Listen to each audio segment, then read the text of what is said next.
അമ്മുമോള് school വിട്ട് വന്ന ഉടനെ ഈ കാണിക്കുന്ന ബഹളം എന്തിനാണെന്ന് മനസ്സിലായോ? വന്ന പാടെ നേരെ നോക്കിയത് ബക്കറ്റിലേക്കാണ്.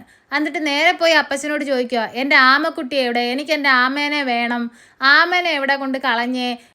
എന്തിനാ മക്കള് കരയുന്നേ? ആമയോ?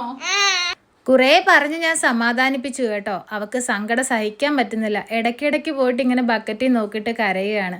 എൻ്റെ ആമക്കുട്ടീനെ വേണം, എന്തിനാ ആമക്കുട്ടീനെ കൊണ്ട് കളഞ്ഞത് എന്നൊക്കെ പറഞ്ഞ് ഭയങ്കരം കരച്ചിലായിരുന്നു. ഞാൻ കുറേ കളവൊക്കെ പറഞ്ഞ് ആശ്വസിപ്പിക്കാൻ നോക്കി, എന്നിട്ടെങ്ങും ഒരു രക്ഷയില്ലായിരുന്നു.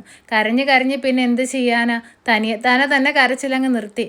ഇനി കുറച്ച് കഴിയുമ്പോഴത്തേന് ആൽവിൻ മോനും വരും. അഭിമോൻ 6 മണി കഴിയുമ്പോഴാണ് കേട്ടോ ട്യൂഷൻ കഴിഞ്ഞ് വീട്ടിലെത്തുന്നത്. അവൻ വന്നിട്ട് നേരെ പോയി നോക്കിയത് ആമയാണ്. ആമ എവിടെയെന്നും പറഞ്ഞ് ഇങ്ങനെ തിരയാണ്. വീടിന്റെ പുറകിലോട്ട് പോവാണ്.